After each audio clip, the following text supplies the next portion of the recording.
morning, my dear students. Today we shall discuss about another important concept in the subject, that is the knowledge and curriculum. In that we have to know about the meaning, nature, and the educational uses of the skill. ಆತ್ಮೀಯ ಪ್ರಶಿಕ್ಷಣಾರ್ಥಿಗಳೇ, ಇವತ್ತಿನ ತರಗತಿಯಲ್ಲಿ ನಾವು ಜ್ಞಾನ ಮತ್ತು ಪಠ್ಯವಸ್ತು ಎಂಬ ವಿಷಯ ವಸ್ತುವಿನಲ್ಲಿ ಬರಬಹುದಾಗಿರುವಂತಹ ಮತ್ತೊಂದು ಪ್ರಮುಖ ವಿಷಯವಾಗಿರುವಂತಹ ಮಾಹಿತಿ, ಅದರ ಅರ್ಥ, ಸ್ವರೂಪ ಮತ್ತು ಅದರ ಮಹತ್ವವನ್ನು ತಿಳಿಯುವ ಪ್ರಯತ್ನವನ್ನು ಮಾಡೋಣ. ಕೆಲಸ ಮತ್ತು ಕಾರ್ಯಗಳಿಗೆ ಸಂಬಂಧಪಟ್ಟಂತೆ ನಾವು ಒಂದು ಪದವನ್ನು ಬಳಕೆ ಮಾಡ್ತೀವಿ, ಅದು ಕೌಶಲ್ಯ. The English word skills the mainly referred by the word ability. Ability, it means to do work or to do something that comes from the training or the experiences or the practice. ಸಾಮಾನ್ಯವಾಗಿ ನಾವು ಮಾಡಬಹುದಾದಂತಹ ಕೆಲಸಗಳು ತರಬೇತಿಯಿಂದಾಗಲಿ ಅಥವಾ ಅನುಭವದಿಂದಾಗಲಿ ಅಥವಾ ಸತತ ಅಭ್ಯಾಸದಿಂದಾಗಲಿ ನಾವು ಪಡೆದುಕೊಂಡಂತಹ ನೈಪುಣ್ಯತೆಯನ್ನು ಅಥವಾ ಸಾಮರ್ಥ್ಯವನ್ನು ಕೌಶಲ ಎಂದು ಕರೆಯುತ್ತಾರೆ. ಕೆಲಸ ಕಾರ್ಯಗಳಿಗೆ ಅಥವಾ ಸಂಕೀರ್ಣ ಚಟುವಟಿಕೆ ಬಗೆಗೆ ಸಂಬಂಧಿಸಿದಂತೆ ಹಲವು ತರಹದ ಅಭ್ಯಾಸದ ಚಟುವಟಿಕೆಯ ಮುಖೇನ ಸಮಯದ ಬಳಕೆಯ ಮೂಲಕ ಒಂದು ಕಾರ್ಯ ಚಟುವಟಿಕೆಯಲ್ಲಿ ದಕ್ಷತೆಯನ್ನು ಅಥವಾ ಕುಶಲತೆಯನ್ನು ಹೊಂದುವಂತಹ ಪ್ರಯತ್ನ. The skill is almost all it is depend upon the psychomotor domain in the human beings. Here we have to use the imitation or the accuracy or the clarification or in the natural sense. That's why we have to know about the concept of the skill. ಸಾಮಾನ್ಯವಾಗಿ ನೀವೀಗಾಗಲೇ ಮನೋವಿಜ್ಞಾನದಲ್ಲೂ ಕೂಡ ಇದರ ಬಗ್ಗೆ ಅಧ್ಯಯನ ಮಾಡಿರುತ್ತೀರಿ. ಇದು ಮನೋಕ್ರಿಯೋಜನ್ಯ ವಲಯಕ್ಕೆ ಸಂಬಂಧಪಟ್ಟಂತಹ ಒಂದು ಸಾಮರ್ಥ್ಯ ಅಥವಾ ಒಂದು ಅಂಶ ಎಂದು ಹೇಳ್ಬೋದು. ಇಲ್ಲಿ ಅನುಕರಣೆ, ಕೈಚಳಕ, ಖಚಿತತೆ ಅಥವಾ ಸ್ಪಷ್ಟೀಕರಣ ಅಥವಾ ಸ್ವಾಭಾವೀಕರಣದ ಮೂಲಕ ನಮ್ಮಲ್ಲಿ ಕೌಶಲವನ್ನು ಬೆಳೆಸುವಂತಹ ಪ್ರಯತ್ನ. Let us see the etymological meaning of the word skill. What is skill? Can you define it? Yes, the skill, the word mainly originated by seele. The word, the Latin word the seele, it means the insight or discernment. Insight means it is the wholeness of the views. ಸಾಮಾನ್ಯವಾಗಿ ಈ ಥರದ ಅಂಶಗಳನ್ನು ನೋಡೋದಾದರೆ ನಾವು ಸೂಕ್ಷ್ಮ ದೃಷ್ಟಿ ಅಥವಾ ಅಂತರ್ದೃಷ್ಟಿ ಅಥವಾ ಒಳನೋಟ ಎಂದು ಕರೆಯುತ್ತೇವೆ. ಕೌಶಲ ಎನ್ನುವಂತಹ ಒಂದು ಕನ್ನಡ ಪದ, ಸ್ಕಿಲ್ ಎನ್ನುವಂತಹ ಒಂದು ಆಂಗ್ಲ ಭಾಷೆಯ ಪದದಿಂದ ಉಗಮ ಹೊಂದಿದ್ದು, ಇದು ಸೀಲೆ ಎಂಬ ಒಂದು ಲ್ಯಾಟಿನ್ ಭಾಷೆ ಅಥವಾ ಓಲ್ಡ್ ಇಂಗ್ಲಿಷ್ ಲ್ಯಾಂಗ್ವೇಜ್ ಅಂತ ಅದನ್ನು ಪ್ರೊನೌನ್ಸ್ ಮಾಡ್ತಾರೆ, ಆ ಭಾಷೆಯಿಂದ ಬಂದಿರುವಂಥದ್ದು. ಇದರ ಅರ್ಥ ಒಳನೋಟ ಎಂಬ ಅರ್ಥವನ್ನು ಕೊಡುವಂಥ ಪ್ರಯತ್ನವನ್ನು ಮಾಡುತ್ತೇವೆ. ಆ ಹಿನ್ನೆಲೆಯಲ್ಲಿ ಅದರ ಅರ್ಥವನ್ನು ನಾವು ತಿಳಿಯುವ ಪ್ರಯತ್ನವನ್ನು ಮಾಡೋಣ. What is a skill? The ability to do something that comes from training, experience or practice. It is an ability. The skill is an ability. ಸಾಮಾನ್ಯವಾಗಿ ಇದು ಒಂದು ಸಾಮರ್ಥ್ಯವೆಂದು ಕೂಡ ಹೇಳ್ತಾರೆ. According to the Cambridge dictionary, the skill means it is the capacity of a work, capacity of to do a work, that is called as the skill. ಕೌಶಲವೆಂದರೆ ಒಂದು ಚಟುವಟಿಕೆಯನ್ನು ಮಾಡುವ ಸಾಮರ್ಥ್ಯ ಅಥವಾ ಒಂದು ಉತ್ತಮ ಕೆಲಸ ಮಾಡುವ ಸಾಮರ್ಥ್ಯ. ಅದು ವಿಶೇಷವಾಗಿ ಆತನ ಅಭ್ಯಾಸ ಕ್ರಮದಿಂದ ಬಂದಿರುವುದಾಗಿರುತ್ತದೆ. According to the Merriam-Webster dictionary, skill means it is a satisfactory work of a man or any other animals. It is a satisfactory work of the man or any animal. ಸಾಮಾನ್ಯವಾಗಿ ಕೌಶಲ ಎಂದರೆ ಒಂದು ಪ್ರಾಣಿನೋ ಅಥವಾ ಒಬ್ಬ ಮನುಷ್ಯನೋ ತೃಪ್ತಿದಾಯಕವಾಗಿ ನಿರ್ವಹಣೆ ಮಾಡುವಂಥ ಕೆಲಸ, ಅದನ್ನು ಸ್ಕಿಲ್ ಎಂದು ಕರೀಲಿಕ್ಕೆ ಸಾಧ್ಯತೆ ಇದೆ. That's why we have to more skill, we have depend upon these factors. Depend upon these factors, we have to develop the skill. ಸಾಮಾನ್ಯವಾಗಿ ನಾವು ಕೆಲವು ಅಂಶಗಳನ್ನು ನಮ್ಮಲ್ಲೇ ಹೊಂದುವುದರ ಮುಖೇನ ನಮ್ಮ ಸಾಮರ್ಥ್ಯವನ್ನು ಅಥವಾ ನಮ್ಮ ಕೌಶಲವನ್ನು ಬೆಳೆಸ್ಕೊಳ್ಳೋದಕ್ಕೆ ಸಾಧ್ಯತೆ ಇದೆ. That is the knowledge, application, practice and the technique. ಸಾಮಾನ್ಯವಾಗಿ ಜ್ಞಾನ, ಅನ್ವಯ, ಅಭ್ಯಾಸ ಮತ್ತು ತಂತ್ರಗಳು ಎಂಬ ಅಂಶಗಳ ಆಧಾರದ ಮೇಲೆನೆ ನಾವು ಈ ಹೆಚ್ಚಿನ ಕೌಶಲವನ್ನು ಹೊಂದಲಿಕ್ಕೆ ಸಾಧ್ಯತೆ ಆಗುತ್ತೆ. Then skill is mainly based on the knowledge. Skill is always based on the practices and also the experiences. ಸಾಮಾನ್ಯವಾಗಿ ಕೌಶಲಗಳೆಂದರೆ ಜ್ಞಾನವಿಲ್ಲದೆ ಕೌಶಲ ಹೊಂದಲಿಕ್ಕೆ ಸಾಧ್ಯವೂ ಇಲ್ಲ, ಅಥವಾ ಸತತ ಅಭ್ಯಾಸವಿಲ್ಲದೆ ಕೌಶಲವನ್ನು ಹೊಂದಲಿಕ್ಕೆ ಸಾಧ್ಯತೆಯೂ ಇಲ್ಲ. ಹಾಗೆಯೇ ಅನುಭವಗಳಿಲ್ಲದೇ ನಾವು ಕೌಶಲವನ್ನು ಬೆಳೆಸ್ಕೊಳ್ಳೋದಕ್ಕೂ ಕೂಡ ಸಾಧ್ಯತೆ ಇರುವಂಥ ಪ್ರಯತ್ನ ನಡೆಯೋದಿಲ್ಲ. ಆ ಹಿನ್ನೆಲೆಯಲ್ಲಿ ಈ ಥರದ ಎಲ್ಲ ಅಂಶಗಳು ಕೂಡ ನಾವು ಕೌಶಲಪೂರ್ಣವಾಗಿ ಬೆಳೆಸ್ಕೊಳ್ಳಿಕ್ಕೆ ಸಾಧ್ಯತೆ ಆಗುತ್ತೆ. This is the common meaning about the skill. The ability to do something well, expertise. Almost all this is the ability, a particular ability that is concern to the particular ability. ಸಾಮಾನ್ಯವಾಗಿ ನಿರ್ದಿಷ್ಟವಾದ ಸಾಮರ್ಥ್ಯ, that is called as the skill. It is always difficult to work. It is always taking a great skill. ಸಾಮಾನ್ಯವಾಗಿ ಒಂದು ಕೆಲಸವನ್ನು, ಯಾವುದೋ ಒಂದು ನಿರ್ದಿಷ್ಟವಾದ ಕೆಲಸ ತೋರುವ ಸಾಮರ್ಥ್ಯ, ಅದನ್ನು ಸ್ಕಿಲ್ ಅಂತ ಕರೀತಾರೆ. ಎಲ್ಲದೂ ಅಲ್ಲ. ಮತ್ತೆ ಅದ್ರ ಕೆಲವರು ಚೆನ್ನಾಗಿ ಮಾತನಾಡ್ತಾರೆ, that is also a skill. Example, the skills of cookery. ಸಾಮಾನ್ಯವಾಗಿ ಈ ಬೇಕರಿ ಐಟಮ್ಸ್ ಅನ್ನು ಎಲ್ಲರಿಗೂ ಮಾಡೋಕ್ಕೆ ಸಾಧ್ಯತೆ ಆಗೋದಿಲ್ಲ. ಆ ಥರದ ಕೆಲವು ಕೌಶಲ್ಯಗಳನ್ನು ಪರಿಣಿತ ಹೊಂದಿರೋರನ್ನೇ ನಾವು ವಿಶೇಷವಾಗಿರ್ತಕ್ಕಂಥ ಪರಿಣತಿಯನ್ನು ಹೊಂದಿದ್ದಾನೆ ಅಂತ ಹೇಳಲಿಕ್ಕೆ ಸಾಧ್ಯತೆ ಇದೆ. Skill is defined as an ability and capacity. It is also defined as an ability and capacity acquired through deliberate, systematic and sustained effort to smoothly and adaptively carry out the complex activities or the job functions involving ideas, involving the cognitive skills or involving the technical skills or the interpersonal skills.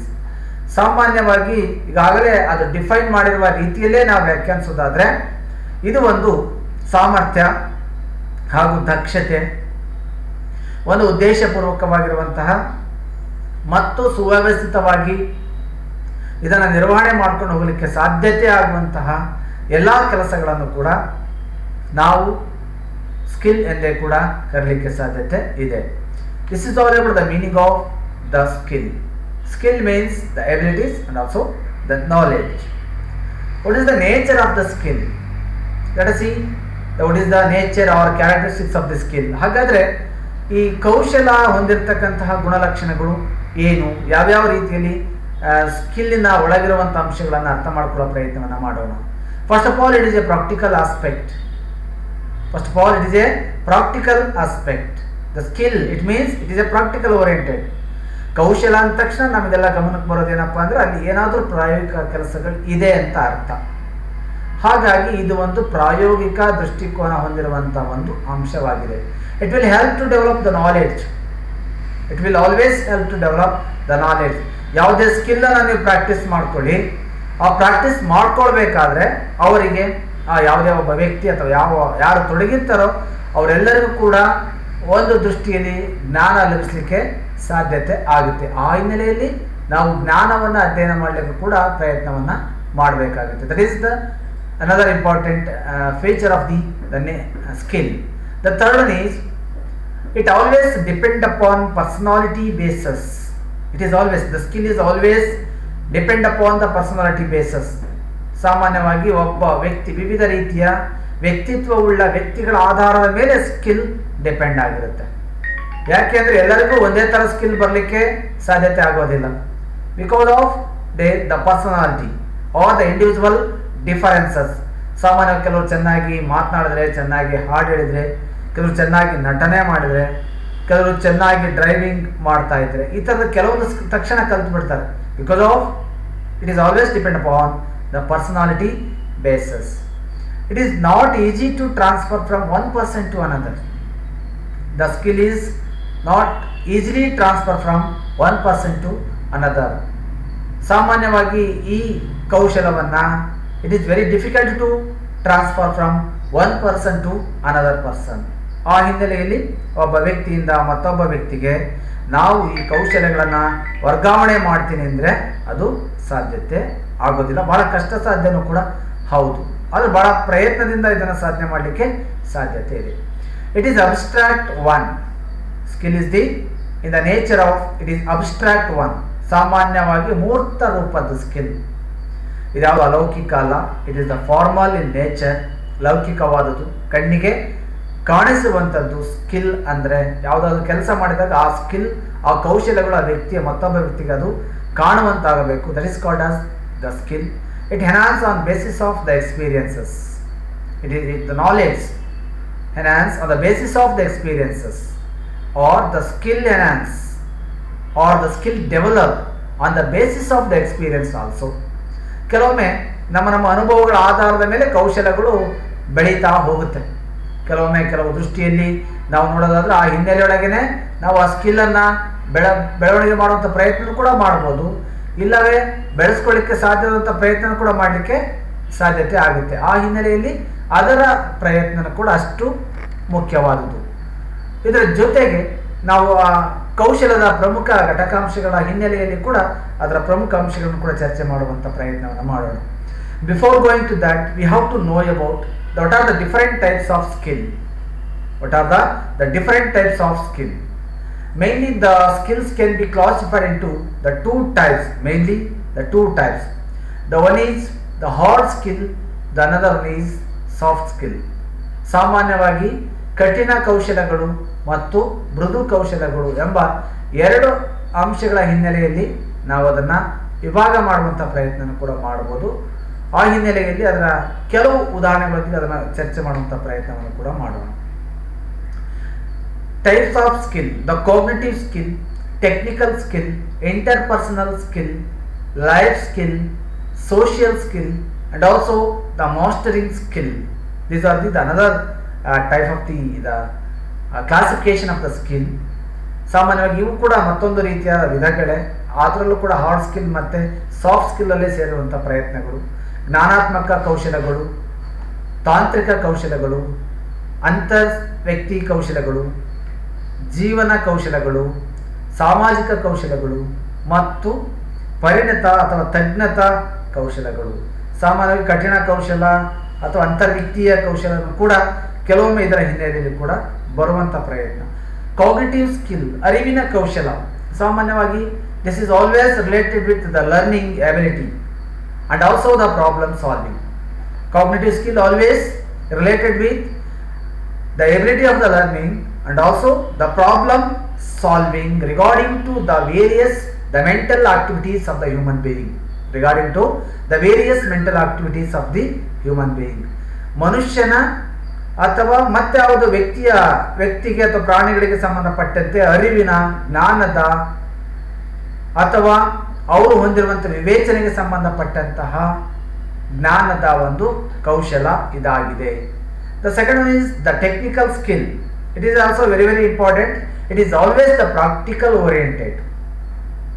Technical skill always the practical oriented.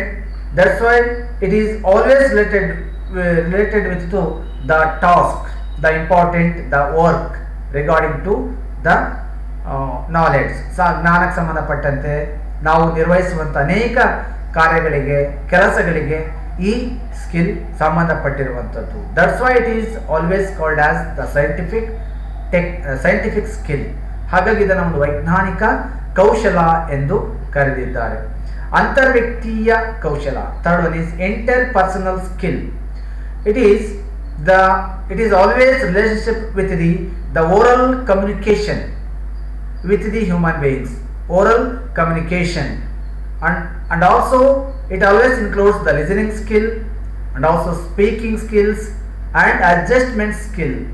ಸಾಮಾನ್ಯವಾಗಿ interpersonal skill is very very essential in the human life and also it is very very inevitable today. That's why we have to know about more regarding to the interpersonal skill. ಹಾಗಾಗಿ ಅಂತರ್ವ್ಯಕ್ತೀಯ ಕೌಶಲ್ಯಗಳನ್ನು ಚೆನ್ನಾಗಿ ತಿಳಿದುಕೊಳ್ಳೋದು ಕೂಡ ಇವತ್ತು ಬಹಳ ಅಗತ್ಯತೆ ಇದೆ. ಸಾಮಾನ್ಯವಾಗಿ ನಾವು ಹೊಂದಾಣಿಕಾ ಕೌಶಲ, ಮಾತಿನ ಕೌಶಲ, ಆಲಿಸುವ ಕೌಶಲ ಹಾಗೂ ಮೌಖಿಕ ಕೌಶಲಗಳು ಇದರ ಅಡಿಯಲ್ಲಿ ಬರುವಂಥದ್ದು. ಇಂಟರ್ ಪರ್ಸನಲ್ ಸ್ಕಿಲ್, ಮೌಖಿಕವಾಗಿ ಕೆಲವೊಂದು ಸನ್ನೆಗಳು, ಸಂಕೇತಗಳನ್ನು, ಮಾತನಾಡುವಾಗ ಬಳಸುವಂತಹ ಚಿಹ್ನೆಗಳನ್ನು ಹಾಗೂ ಪರಸ್ಪರರೊಂದಿಗೆ ಪ್ರತಿಕ್ರಿಯೆಗಳನ್ನು ಮಾಡುವಂತಹ ಸಂದರ್ಭದಲ್ಲಿ ಈ ಕೌಶಲ ಬಹಳ ಮುಖ್ಯವಾಗಿ ಬಂದಿರುವಂಥದ್ದು. ಲೈಫ್ ಸ್ಕಿಲ್, ಜೀವನ ಕೌಶಲ. This is also the very important skills regarding to the human life. We have to lead the well balanced life in the society. That's why we always need the life skills. ಮನುಷ್ಯ ಸಮಾಜದಲ್ಲಿ ಹೊಂದಾಣಿಕೆಯಿಂದ ತನ್ನ ಜೀವನವನ್ನು ಸಾಗಿಸಬೇಕಾದರೆ ಆತನಿಗೆ ಜೀವನ ಕೌಶಲ್ಯಗಳ ಅವಶ್ಯಕತೆ ಇದೆ. ಆ ದೃಷ್ಟಿಯಿಂದಾಗಿ ಜೀವನ ಕೌಶಲ್ಯಗಳನ್ನು ಅಧ್ಯಯನ ಮಾಡುವಂಥ ಪ್ರಯತ್ನವನ್ನು ಮಾಡಬೇಕು. The interpersonal skills and also the life skills like decision making, the problem solving, empathy, sympathy, these are some of the important the life skills in the human being. ಸಾಮಾನ್ಯವಾಗಿ ನಮ್ಮ ಮನುಷ್ಯರ ಅಂದ ತಕ್ಷಣ ನಮಗೆ ಈ ಥರದ ಅಟ್ಲೀಸ್ಟ್ ಕೆಲವು ಗುಣಲಕ್ಷಣಗಳನ್ನು ಅಥವಾ ಕೌಶಲ್ಯಗಳನ್ನು ಹೊಂದಬೇಕು ಅನ್ನುವಂಥದ್ದು ಇವರ ಒಂದು ವಾದ. The fifth one is the social skill, ಸಾಮಾಜಿಕ ಕೌಶಲ. It is always related with the social work or social service and also the social task, and also it is purely related with the good social relationship with the community, within the family and also society. ಸಾಮಾನ್ಯವಾಗಿ ಸಾಮಾಜಿಕ ಕೌಶಲಗಳು ಸಾಮಾಜಿಕ ಸಂಬಂಧವನ್ನು ಅಭಿವೃದ್ಧಿಪಡಿಸುವಂತಹ ಕೌಶಲಗಳು. ವ್ಯಕ್ತಿ ಸಮಾಜದ ಜೊತೆ ಹೊಂದಿರುವಂತಹ ಸಂಬಂಧ, ಹಾಗೆ ಒಬ್ಬ ಮನುಷ್ಯ ಸಮಾಜದ ಜೊತೆ ಹೊಂದಿರುವಂಥ ಸಂಬಂಧ, ಸಮುದಾಯದ ಜೊತೆ ಹೊಂದಿರುವಂಥ ಸಂಬಂಧ ಬಗ್ಗೆ ಹೆಚ್ಚಿನ ಬೆಳಕನ್ನು ಚೆಲ್ಲುವಂಥ ಪ್ರಯತ್ನ ಸೋಷಿಯಲ್ ಸ್ಕಿಲ್ ಮಾಡ್ತಿದೆ. ಮಾಸ್ಟರಿಂಗ್ ಸ್ಕಿಲ್, ತಜ್ಞತಾ ಕೌಶಲ ಅಥವಾ ಪರಿಣತ ಕೌಶಲ ಎಂದು ಕೂಡ ಕರೆಯುತ್ತಾರೆ. It is the skill about a particular task. It is a skill, it is A mastery about the particular skill. Master of arts, master of science, ನಿಮಗೆಲ್ಲ ಹೇಳ್ತಾ ಇರ್ತಾರೆ MSc ಮುಗಿಸ್ಕೊಂಡು ಬಂದಿದ್ದೀನಿ ಅಂದರೆ ಮಾಸ್ಟರ್ ಆಫ್ ಸೈನ್ಸ್, MA ಮಾಡ್ಕೊಂಡು ಬಂದಿದ್ದಾರೆ master of arts.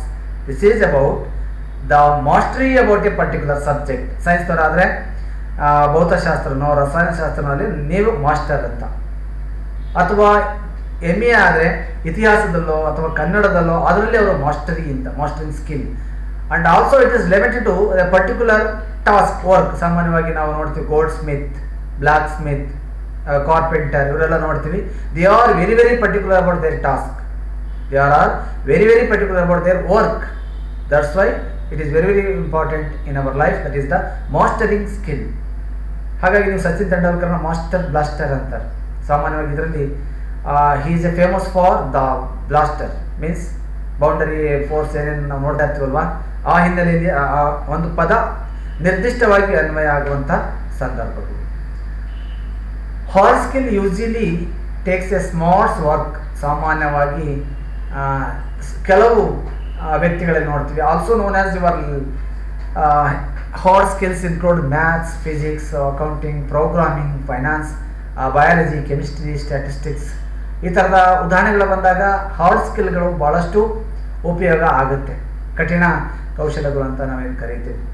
Soft skills usually takes emotional intelligence, EQ ಅಂತ ನೀವೇನು ಕರಿತೀರಲ್ವಾ. ಹಾಗಾಗಿ it is always related with our right brain, the emotional centre. ಏನು ನಮ್ಮ ಮೆದುಳಿನ ಬಲಭಾಗ ಇದೆಯಲ್ಲ, ಭಾವನಾತ್ಮಕ ಸಂವೇದನೆ ಹೊಂದಿರುವಂಥ ಮೆದುಳಿನ ಬಲಭಾಗಕ್ಕೆ ಸಂಬಂಧಪಟ್ಟಿರುವಂಥ ಸ್ಕಿಲ್ಗಳು. Example of soft skills includes self management skills like self confidence. ಯಾರಾದರೂ ಹೇಳ್ಕೊಡೋದಲ್ಲ, ನಾವೇ ನಿಯಂತ್ರಣ ಮಾಡ್ಕೊಳ್ಳುವಂಥದ್ದು, ಸ್ವಂತ ನಾವೇ ನಮ್ಮ ಆತ್ಮವಿಶ್ವಾಸನ ಹೆಚ್ಚಿಗೆ ಮಾಡ್ಕೊಳ್ಳುವಂಥದ್ದು. Stress management and people skills like communication or networking skills. ಸಾಮಾನ್ಯವಾಗಿ ಈ ಥರದ್ದೆಲ್ಲ ಜನರ ಜೊತೆ ನಿರ್ವಹಣೆ ಮಾಡಲಿಕ್ಕೋಸ್ಕರ ನಮ್ಮಲ್ಲಿ left brain it is always related with the hard skills and also the right brain always related with the soft skills. ನಮ್ಮ ಮೆದುಳಿನ ಎಡಭಾಗ ಕಠಿಣ ಕೌಶಲಗಳಿಗೆ ಹೆಚ್ಚು IQ ಅಂತ ನಾವು ಅದನ್ನು ಕರಿತೀವಿ. ಹೆಚ್ಚು ಅದನ್ನು ನಿಭಾಯಿಸ್ತಿದ್ರೆ ನಮ್ಮ ಮೆದುಳಿನ ಬಲಭಾಗ EQ ಎಮೋಷನ್ಗೆ ಸಂಬಂಧಪಟ್ಟಂಥ ಪ್ರಯತ್ನವನ್ನು ಅದು ಮಾಡ್ತಾ ಇರುತ್ತೆ. Hard skills almost the technical specialized one. Soft skills always the behavioral and non-domain specific. ಹಾಗಾಗಿ ಮೃದು ಕೌಶಲ್ಯಗಳು ಸಾಮಾನ್ಯವಾಗಿ ವರ್ತನೆಗಳನ್ನು ಆಧಾರವಿಟ್ಟುಕೊಂಡು ರೂಪಿತವಾಗಿದ್ದರೆ, ಈ ಕಠಿಣ ಕೌಶಲ್ಯಗಳೇನಿದೆ ಅದು ಸಾಮಾನ್ಯವಾಗಿ ವಿಶೇಷವಾಗಿರ್ತಕ್ಕಂತಹ ಗುಣಗಳನ್ನು ಹೊಂದಿರುವಂಥ ಪ್ರಯತ್ನ ಕೂಡ ಇಲ್ಲಿ ಮಾಡ್ತಾ ಇದೆ. This is also another slides regarding to the types of skills. ಅದರಲ್ಲಿ ಯಾವ್ಯಾವ ರೀತಿಯಾಗಿರ್ತಕ್ಕಂಥ ಕೆಲಸಗಳನ್ನು, ಕಾರ್ಯಗಳನ್ನು ಅವರು ನಿರ್ವಹಣೆ ಮಾಡಬಹುದು ಅಂತ ತೋರಿಸಿದ್ದಾರೆ. ಸಾಫ್ಟ್ ಸ್ಕಿಲ್ ಆಗಲಿ, ಹಾರ್ಡ್ ಸ್ಕಿಲ್ ಆಗಲಿ, ಪೀಪಲ್ ಸ್ಕಿಲ್ಸ್ ಆಗಲಿ, ಸೋಷಿಯಲ್ ಸ್ಕಿಲ್ಸ್ ಆಗಲಿ. People skills means psychological and social skills or people skills. ಅದನ್ನು ಪೀಪಲ್ ಸ್ಕಿಲ್ ಅಂತ ಹೊಸದಾಗಿ ಅದನ್ನು ಕರೆಯೋ ಪ್ರಯತ್ನ ಮಾಡಿದ್ದಾರೆ. Psychological and social skills, understanding our selves and moderating our responses. Social skills is also related with the interaction and communication with others. That is also relevant to the socialization, the process of the socialization, the process of learning. Such skill is called as the socialization and also the social skill. And the labor skills, economically productive one. It may be the electricians, carpenters, painters, bakers, etc. These are the labor skills. ಸಾಮಾನ್ಯವಾಗಿ ಆರ್ಥಿಕ ಉತ್ಪಾದನಾ ಚಟುವಟಿಕೆಯಲ್ಲಿ ತೊಡಗರಿಗೆ ಬೇಕಾಗಿರ್ತಕ್ಕಂಥ ಕೌಶಲ್ಯಗಳು, ಅದನ್ನು labour skills ಅಂತಲೇ ಕೂಡ ಕರೀತಾರೆ. ಎಲೆಕ್ಟ್ರಿಷಿಯನ್ಸ್ ನೋಡಿ, ಎಲ್ಲರಿಗೂ ಸಾಧ್ಯತೆ ಇಲ್ಲ. Carpenter, painters, bakers. Then life skills. Life skills are set of human skills acquired by the learner or teaching or the direct experiences. Time management, creative thinking, decision making, the problem solving, emotion. These are some important skills regarding to the life skills. Then what are the characteristics of the skill? ಹಾಗಾದರೆ ಕೌಶಲದ ಗುಣಲಕ್ಷಣಗಳು ಏನು? It is always the objective one. Skills are always objective one. ಸಾಮಾನ್ಯವಾಗಿ ಕೌಶಲ್ಯಗಳು ವಸ್ತುನಿಷ್ಠ ಆಧಾರಿತವಾಗಿರುವಂಥದ್ದು. Skills can be learned. ಇವು ಕಲಿಯುವಂಥದ್ದು, ಎಲ್ಲರೂ ಕಲಿಬೋದು, ಕಲಿಯೋದಕ್ಕೆ ಸಾಧ್ಯತೆ ಇದೆ. Movements are efficient. ಸಾಮಾನ್ಯವಾಗಿ ಇದಕ್ಕೆ ಚಲನವಲನಗಳ ಅವಶ್ಯಕತೆ ಇರೋದನ್ನು ಕೂಡ ನಾವು ನೋಡ್ತೀವಿ. Flowing and aesthetically pleasing.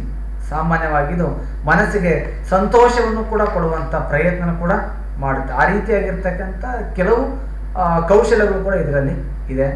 ಕಾನ್ಸಿಸ್ಟೆಂಟ್ಲಿ successful. ಸಾಮಾನ್ಯವಾಗಿ ನಿರಂತರವಾಗಿ ಸ್ಕಿಲ್ ಮಾಡ್ತಾ ಇದ್ದರೆ, ನಿರಂತರ ಪರಿಶ್ರಮದಿಂದ ನಮ್ಮ ಕೌಶಲ್ಯಗಳ ಬೆಳವಣಿಗೆ ಸಾಧ್ಯತೆ ಇದೆ. ನಾವು ಹಾಗಾಗಿ ನಿರಂತರ ಪ್ರಯತ್ನಗಳನ್ನು ಕೂಡ ಮಾಡಬೇಕು. The characteristics of skills are objective, learned, movements are efficient, consistently successful, flowing and aesthetically pleasing. These are some important skills regarding to the component. And also, what are the essential use of the educational use of the skill? ಹಾಗಾದರೆ ಶೈಕ್ಷಣಿಕವಾಗಿ ಈ ಸ್ಕಿಲ್ಗಳನ್ನು ಒಬ್ಬ ವ್ಯಕ್ತಿ ಯಾವುದಕ್ಕೋಸ್ಕರ ಅದನ್ನು ಬಳಕೆ ಮಾಡುವಂಥ ಪ್ರಯತ್ನವನ್ನು ಮಾಡ್ತಾನೆ. This is also very very important one. mainly the skill can be used for the purpose of the educational research. For the purpose of the educational research. ಕೌಶಲ್ಯಗಳನ್ನು ಸಾಮಾನ್ಯವಾಗಿ ನಾವು ಶೈಕ್ಷಣಿಕ ಉದ್ದೇಶಕ್ಕೆ ಅನುಗುಣವಾಗಿ ಅದನ್ನು ಬಳಕೆ ಮಾಡಲಿಕ್ಕೆ ಬಳಸುವಂತಹ ಸಾಧ್ಯತೆ ಇದೆ. ಕೌಶಲ ಆ ಸ್ಕಿಲ್ಗೆ ಸಂಬಂಧಪಟ್ಟಂತೆ ಸ್ಕಿಲ್ಲನ್ನು ಎನ್ಹಾನ್ಸ್ ಮಾಡ್ಕೊಳ್ಳೋದಕ್ಕೆ ಇರುವಂಥ ಅತಿ ಮುಖ್ಯವಾಗಿರ್ತಕ್ಕಂಥ ಕೆಲವು ಅಂಶಗಳು. It is very useful to develop a creative thinking. Skills can be used for the purpose of developing the creative thinking.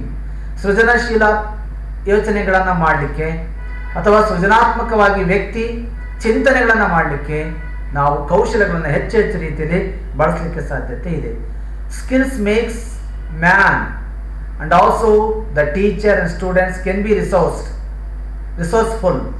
ಸಾಮಾನ್ಯವಾಗಿ ಕೌಶಲ್ಯದಿಂದ ಒಬ್ಬ ವ್ಯಕ್ತಿ ಪರಿಪೂರ್ಣ ಆಗ್ತಾನೆ, ಸಂಪದ್ಭರಿತಗೊಳ್ತಾನೆ, ಅವನು ಸಂಪನ್ಮೂಲ ವ್ಯಕ್ತಿಯಾಗಿ ಕಾಣಿಸ್ಕೊಳ್ಳಿಕ್ಕೆ ಕಾರಣ ಆಗುತ್ತೆ. Because of the skill develops the different thinking capacities among the students. ವ್ಯಕ್ತಿಗಳಲ್ಲಿ ಅಥವಾ ವಿದ್ಯಾರ್ಥಿ ಅಂತ ಕನ್ಸಿಡರ್ ಮಾಡೋದಾದರೆ ವಿದ್ಯಾರ್ಥಿಗಳಲ್ಲಿ ಕೌಶಲವು ವಿಭಿನ್ನ ರೀತಿಯ ಆಲೋಚನೆಗಳನ್ನು ಬೆಳೆಸುವಂಥ ಪ್ರಯತ್ನ ಕೂಡ ಇಲ್ಲಿ ಮಾಡಲಿಕ್ಕೆ ಸಾಧ್ಯತೆ ಇದೆ. Skills can be used as a problem solving agent or problem solving mediator. ಸಾಮಾನ್ಯವಾಗಿ ಇದನ್ನು ಸಮಸ್ಯಾ ಪರಿಹಾರದ ಮಧ್ಯವರ್ತಿಯಾಗಿ ಕೌಶಲವನ್ನು ಬಳಕೆ ಮಾಡ್ತಾರೆ ಅನ್ನುವಂಥದ್ದು ಕೆಲವು ವ್ಯಕ್ತಿಗಳ ಒಂದು ವಾದ. ಆ ಹಿನ್ನೆಲೆಯಲ್ಲಿ ನಾವು ಸ್ಕಿಲ್ ಮತ್ತು ಅದರ ಅನುಕೂಲವಾದ ಅಂಶಗಳನ್ನು ಈ ಹಿನ್ನೆಲೆಯಲ್ಲಿ ಚರ್ಚೆ ಮಾಡುವಂಥ ಪ್ರಯತ್ನ ಕೂಡ ಇಲ್ಲಿ ಮಾಡಬೇಕು. The next one is it is also very useful to organise the various activities, various organization to organize the various activities conducted by the various organization. ಬೇರೆ ಬೇರೆ ಸಂಘಟನೆಗಳಿದಾವಲ್ಲ, ಆ ಸಂಘಟನೆಗಳು ಏನು ಸಂಘಟನೆ ಮಾಡುತ್ತೆ, ಆ ಸಂಘಟನೆ ಮಾಡುವಂತಹ ಕೆಲಸ ಕಾರ್ಯಗಳನ್ನು ನಾವು ಆರ್ಗನೈಸ್ ಮಾಡಲಿಕ್ಕೂ ಕೂಡ ಇದು ಬಹಳ ಉಪಯೋಗಕಾರಿಯಾಗಿರುವಂಥ ಸಾಧ್ಯತೆ ಇದೆ. The knowledge can develop on the basis of the skill. It is also very very important. The knowledge is very useful to develop the skill, and also the skill is also very very essential for the purpose of developing a knowledge. ಹೇಗೆ ಕೌಶಲಕ್ಕೆ ಜ್ಞಾನ ಸಹಾಯಕವಾಗುತ್ತೋ ಹಾಗೇನೆ ಜ್ಞಾನಕ್ಕೂ ಕೂಡ ಕೌಶಲ ಸಹಾಯಕ ಆಗುತ್ತೆ. and also the skill is always coordinate with the sense organs. The skill is always coordinate with the sense organs. ಸಾಮಾನ್ಯವಾಗಿ ನಮ್ಮ ಇಂದ್ರಿಯಗಳ ಜೊತೆ ನಿಕಟವಾದ ಸಂಬಂಧವನ್ನು ಕೌಶಲವು ಯಾವಾಗಲೂ ಕೂಡ ಹೊಂದಿರುವಂಥ ಪ್ರಯತ್ನ ಮಾಡುತ್ತೆ. And also the society seeks the experts are the technicians are the masters for the purpose of the future work. ಇವತ್ತು ಕೂಡ ನಮ್ಮ ಸಮಾಜ ನಿರೀಕ್ಷೆ ಮಾಡ್ತಾ ಇದೆ ಒಬ್ಬ ಪರಿಣಿತರನ್ನು ಹಾಗೂ ತಜ್ಞರನ್ನು, ಕೌಶಲಭರಿತ ವ್ಯಕ್ತಿಗಳನ್ನು ಸಮಾಜ ನಿರೀಕ್ಷೆ ಮಾಡ್ತಾ ಇದೆ. That's why the skill is very very essential in the human life. But it is not possible to develop for the purpose of only study, because it is a practical oriented. Skill is practical oriented.